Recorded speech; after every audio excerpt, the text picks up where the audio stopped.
Duck ಏನ್ ಬಂದಿದೆ? King of cup ಬಂದಿದೆ. ನಮ್ಮ ಲವ್ ಲೈಫ್ ವಿಚಾರದಲ್ಲಿ ಬ್ಯಾಲೆನ್ಸ್ ಅನ್ನ ಮಾಡಬೇಕು ಅನ್ನುವಂತಹ ಆಲೋಚನೆಯಲ್ಲಿರುವಂತಹದ್ದು ನಿಮಗೆ ರೆಪ್ರೆಸೆಂಟ್ ಆಗ್ತಾ ಇದೆ. ಎಮೋಷನಲ್ ಆಗಿ ನೀವು ತುಂಬಾ ಯೋಚನೆಯನ್ನ ಮಾಡ್ತಾ ಇರುವಂತಹದ್ದು, ಒಂದು ಬ್ಯಾಲೆನ್ಸ್ ಇರಬೇಕು, ಒಂದು ರೀತಿಯ ಸ್ಟೇಬಲ್ ಆಗಿರ್ಬೇಕು ನನ್ನ ಲವ್ ಲೈಫು ಅನ್ನುವಂತಹ ಆಲೋಚನೆಯನ್ನ ಮಾಡ್ತಾ ಇರುವಂತಹದ್ದು ರೆಪ್ರೆಸೆಂಟ್ ಆಗ್ತಾ ಇದೆ. ರೀಡಿಂಗ್ ಅನ್ನ ಶುರು ಮಾಡೋಣ.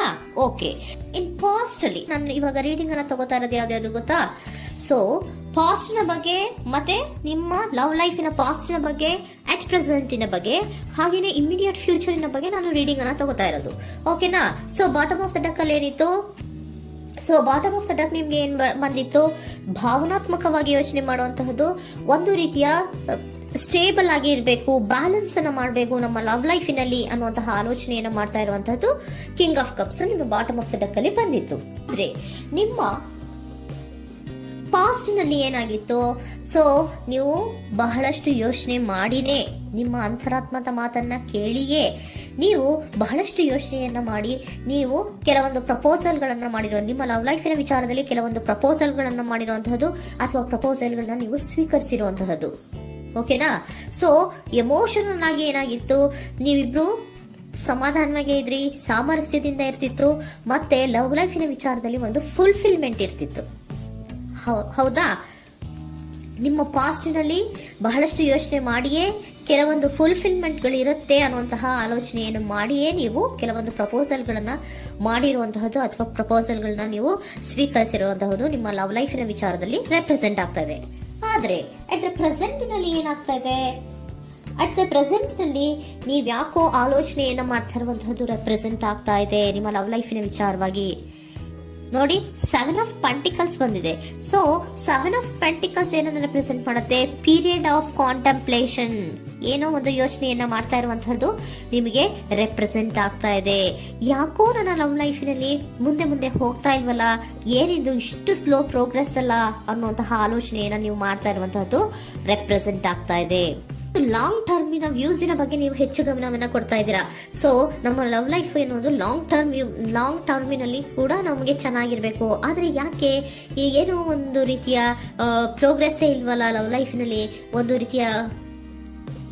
ಒಂದು ರೀತಿಯ ಖುಷಿ, ಸಂತೋಷ, ಸಮಾಧಾನ ಯಾಕಿಲ್ಲ ಅನ್ನುವಂತಹ ಆಲೋಚನೆಯನ್ನ ಮಾಡ್ತಾ ಇರುವಂತಹದ್ದು ಅಟ್ ಪ್ರೆಸೆಂಟ್ ಅಲ್ಲಿ ರೆಪ್ರೆಸೆಂಟ್ ಆಗ್ತಾ ಇದೆ. ಯಾಕೆ ಹಾಗೆ ರೆಪ್ರೆಸೆಂಟ್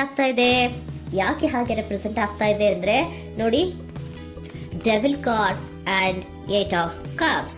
ಡೆವಿಲ್ ಕಾರ್ಡ್ ಯಾಕೆ ರೆಪ್ರೆಸೆಂಟ್ ಆಗಿದೆ? ಅಡಿಕ್ಷನ್. ನೀವು ಅವ್ರನ್ನ ತುಂಬಾ ಅಡಿಕ್ಟ್ ಆಗ್ಬಿಟ್ಟಿದ್ದೀರಾ, ಅಂದ್ರೆ ಅವ್ರನ್ನ ತುಂಬಾ ಹಚ್ಕೊಂಡ್ಬಿಟ್ಟಿದ್ದೀರಾ, ನಿಮ್ಗೆ ಅವ್ರನ್ನ ಬಿಟ್ಟಿರಕ್ ಆಗೋದಿಲ್ಲ. ತುಂಬಾ ನೀವು ಅವ್ರಿಗೆ ಅವಲಂಬನೆ ಆಗಿರುವಂತಹದ್ದು, ನಿಮ್ಮ ಲವ್ ಲೈಫಿನ ವಿಚಾರದಲ್ಲಿ ನಿಮ್ಮ ಪರ್ಸನ್ಗೆ ನೀವು ತುಂಬಾ ಅಡಿಕ್ಟ್ ಆಗಿರುವಂತಹದ್ದು, ತುಂಬಾ ಪ್ರೀತಿಸುವಂತಹದ್ದು, ಒಂದು ನಿಮಿಷನೂ ಕೂಡ ಬಿಟ್ಟಿರೋದಿಲ್ವೇನೋ ಅನ್ನುವಂತಹ ರೀತಿಯಲ್ಲಿ ನೀವು ತುಂಬಾ ಅಡಿಕ್ಟ್ ಆಗಿರುವಂತಹದ್ದು ರೆಪ್ರೆಸೆಂಟ್ ಆಗ್ತಾ ಇದೆ. ಸೊ ಆ ಕಾರಣವಾಗಿಯೇ ನೀವು ಯೋಚನೆಯನ್ನ ಮಾಡ್ತಾ ಇದ್ದೀರಾ. ಸೊ ಯಾವುದೇ ಲವ್ ಲೈಫಿನಲ್ಲಿ ಯಾವುದೇ ರೀತಿಯ ಮುಂದುವರಿಕೆ ಕಾಣ್ತಾ ಇಲ್ವಲ್ಲ, ಏನಾಗ್ಬಹುದು, ಏನಾದ್ರೂ ನಾನು ಪ್ರೀತಿಯನ್ನ ಬಿಟ್ಟು ಮುಂದೆ ಹೋಗ್ಬೇಕಾಗುತ್ತಾ ಬೇಜಾರಿನಲ್ಲಿ ಅನ್ನುವಂತಹ ಆಲೋಚನೆಯನ್ನ ಮಾಡ್ತಾ ಇರುವಂತಹದ್ದು ಅಟ್ ಪ್ರೆಸೆಂಟಿನಲ್ಲಿ ರೆಪ್ರೆಸೆಂಟ್ ಆಗ್ತಾ ಇದೆ. ಯಾಕಂದ್ರೆ ಯಾವುದೇ ರೀತಿಯ ಮುಂದುವರಿಕೆಗಳು ಇಲ್ಲ. ಸೊ ನಿಮ್ಮಲ್ಲಿ ಏನಿದೆ? ಕೆಲವೊಂದು ರೀತಿಯ ಸ್ಟಾಗ್ನೇಷನ್ ಅಲ್ಲಿ ಇದೆ, ಅಸಮಾಧಾನಗಳಿದೆ, ಭಿನ್ನಾಭಿಪ್ರಾಯಗಳಿದೆ. ಯಾವುದೇ ರೀತಿಯ ಲವ್ ಲೈಫ್ ನಲ್ಲಿ ಒಂದು ರೀತಿಯ ಖುಷಿ ಅನ್ನೋದು ಅಟ್ ಪ್ರೆಸೆಂಟ್ ಅಲ್ಲಿ ನಿಮ್ಗೆ ಕಾಣ್ತಾ ಇಲ್ಲ. ಆದ್ರೆ ಯೋಚನೆ ಅಂತೂ ಮಾಡ್ತಾ ಇದ್ದೀರಾ. ಅಡಿಕ್ಷನ್ಸ್ ಇದೆ ಅಲ್ವಾ? So devil card represented by addictions ಅನ್ನ ರೆಪ್ರೆಸೆಂಟ್ ಮಾಡೋದ್ರಿಂದ ಅಟ್ ಪ್ರೆಸೆಂಟಿನಲ್ಲಿ ನೀವ್ ಯಾಕೋ ಲವ್ ಲೈಫಿನ ವಿಚಾರದಲ್ಲಿ ಸಮಾಧಾನದಿಂದ ಇರುವಂತಹದ್ದೇನು ರೆಪ್ರೆಸೆಂಟ್ ಆಗ್ತಾ ಇಲ್ಲ. ಸೊ ಏನಾಗುತ್ತೋ, ಇದು ಹಿಂಗೆ ಆಗ್ತಾ ಇದ್ರೆ ಏನಾಗುತ್ತೋ, ಇದೇನು ವಿತ್ಡ್ರಾ ಆಗ್ಬಿಡುತ್ತಾ, ನನ್ನನ್ನು ಬಿಟ್ಬಿಡ್ತಾರ ಅನ್ನುವಂತಹ ಆಲೋಚನೆಯನ್ನ ಕೂಡ ಕೆಲವೊಬ್ರು ಮಾಡ್ತಾ ಇರುವಂತಹದ್ದು ರೆಪ್ರೆಸೆಂಟ್ ಆಗ್ತಾ ಇದೆ. Next, in the near future ಅಲ್ಲಿ ಏನು? ಇನ್ ದ ನಿಯರ್ ಫ್ಯೂಚರ್ ಅಲ್ಲಿ ಅಥವಾ ಇಮಿಡಿಯೇಟ್ ಫ್ಯೂಚರ್, ಇದು 1 ಮಂತಿನ ರೀಡಿಂಗ್ ಅಷ್ಟೇ, ಇನ್ನು ಲೈಫ್ ಲಾಂಗಿನ ರೀಡಿಂಗ್ ಅಲ್ಲ. ಓಕೆನಾ? ಜಸ್ಟ್ 1 ಮಂತಿನ ರೀಡಿಂಗ್ ಅಷ್ಟೇ. ನೆಕ್ಸ್ಟ್ ಬಂದಿರುವಂತಹದ್ದು ಯಾವುದು? 8 ಆಫ್ ಪೆಂಟಿಕಲ್ಸ್ ಬಂದಿದೆ. ಸೊ 8 ಆಫ್ ಪೆಂಟಿಕಲ್ಸ್ ಏನ್ ಮಾಡ್ಬೇಕಿತ್ತು? ನೀವು ಈ ಅಡಿಕ್ಷನ್ಸ್ ಅನ್ನ ಬಿಟ್ಟು, ಯೋಚನೆಯನ್ನ ಬಿಟ್ಟು, ಏನಕ್ಕೆ ಅಸಮಾಧಾನ ಆಗ್ತಾ ಇದೆ ಅನ್ನೋದನ್ನೆಲ್ಲ ಬಿಟ್ಬಿಟ್ಟು ನೀವು ಫೋಕಸ್ ಅನ್ನ ಮಾಡುವಂತಹದ್ದು ರೆಪ್ರೆಸೆಂಟ್ ಆಗ್ತಾ ಇದೆ. ಸೊ ಏನ್ ಫೋಕಸ್ ಮಾಡುವಂತಹದ್ದು? ಏನಾಗಿದೆ ನನ್ನ ಲವ್ ಲೈಫಿನ ವಿಚಾರದಲ್ಲಿ? ಎಲ್ಲ ಚೆನ್ನಾಗೇ ಇತ್ತಲ್ಲ ನೋಡಿ, ಪಾಸ್ಟಿನಲ್ಲಿ ನಿಮಗೆ ಚೆನ್ನಾಗೇ ಇತ್ತಲ್ಲ, ಯೋಚನೆ ಮಾಡಿನೇ ತಾನೇ ನೀವು ಲವ್ ಲೈಫಿನಲ್ಲಿ ಪ್ರಪೋಸಲ್ಗಳನ್ನ ಸ್ವೀಕರಿಸಿದ್ದು, ಮತ್ತೆ ಅಲ್ಲಿ ಫುಲ್ಫಿಲ್ಮೆಂಟ್ ಇರುತ್ತೆ ಅಂತ ತಾನೇ ನೀವು ಸಮಾಧಾನವಾಗಿ ಪ್ರಪೋಸಲ್ಗಳನ್ನ ಸ್ವೀಕಾರ ಮಾಡಿದ್ದು. ಆದ್ರೆ ಅಟ್ ಪ್ರೆಸೆಂಟಿನಲ್ಲಿ ಕೆಲವೊಂದು ರೀತಿಯ ಭಿನ್ನಾಭಿಪ್ರಾಯಗಳು, ಕೆಲವೊಂದು ರೀತಿಯ ಅಡಿಕ್ಷನ್ಗಳು, ಕೆಲವೊಂದು ರೀತಿಯ ಯೋಚನೆಯನ್ನ ಮಾಡ್ತಾ ಇರುವಂತಹದ್ದು ರೆಪ್ರೆಸೆಂಟ್ ಆಗ್ತಾ ಇದೆ. ಅಟ್ ಪ್ರೆಸೆಂಟಿನಲ್ಲಿ ನೀವೇನು ಸಮಾಧಾನವಾಗಿ ಲವ್ ಲೈಫಿನಲ್ಲಿ ಇಲ್ಲದೆ ಇರುವಂತಹದ್ದು ರೆಪ್ರೆಸೆಂಟ್ ಆಗ್ತದೆ. ಆದ್ರೆ ಇಮಿಡಿಯೇಟ್ ಫ್ಯೂಚರಿನಲ್ಲಿ ಏನಾಗ್ತಾ ಇದೆ, 8 ಆಫ್ ಪೆಂಟಿಕಲ್ಸ್ ಬಂದಿದೆ. ಸೊ 8 ಆಫ್ ಪೆಂಟಿಕಲ್ಸ್ ಏನನ್ನ ರೆಪ್ರೆಸೆಂಟ್ ಮಾಡುತ್ತೆ? ಓಕೆ, ನೀವೇನ್ ಮಾಡ್ತಾ ಇದ್ದೀರಾ, ಬಹಳಷ್ಟು ಫೋಕಸ್ ಅನ್ನ ನಿಮ್ಮ ಲವ್ ಲೈಫಿನ ವಿಚಾರದಲ್ಲಿ ಮಾಡ್ತಾ ಇರುವಂತಹದ್ದು. ಏನ್ ಮಾಡ್ಬೇಕು, ಯಾಕಿಷ್ಟು ಭಿನ್ನಾಭಿಪ್ರಾಯಗಳು ಬರ್ತಾ ಇದೆ ಅನ್ನೋದ್ರ ಬಗ್ಗೆ ನೀವು ಯೋಚನೆಯನ್ನ ಮಾಡ್ತಾ ಇರುವಂತಹದ್ದು ರೆಪ್ರೆಸೆಂಟ್ ಆಗ್ತಾ ಇದೆ.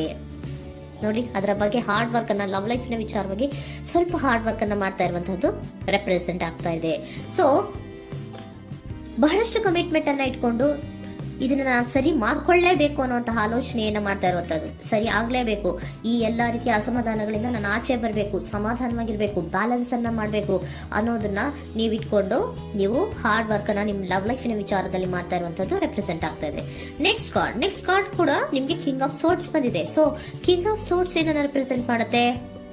ಸ್ಪಷ್ಟವಾಗಿ ಥಿಂಕ್ ಅನ್ನ ಮಾಡ್ತಾ ಇದ್ದೀರಾ. ನಮ್ಮ ಲವ್ ಲೈಫಿನ ವಿಚಾರದಲ್ಲಿ ಯಾಕೆ ಅಸಮಾಧಾನ ಬರ್ತಾ ಇದೆ, ಯಾಕೆ ಭಿನ್ನಾಭಿಪ್ರಾಯ ಬರ್ತಾ ಇದೆ, ನಾನಂತೂ ಅವ್ರನ್ನ ಬಿಟ್ಟಿರಕ್ಕಾಗಲ್ಲ. ಸೊ ನಾನೇನ್ ಮಾಡ್ಬೇಕು, ಇದನ್ನೆಲ್ಲ ಕೂಡ ಬ್ಯಾಲೆನ್ಸ್ ಅನ್ನ ಮಾಡ್ಬೇಕು.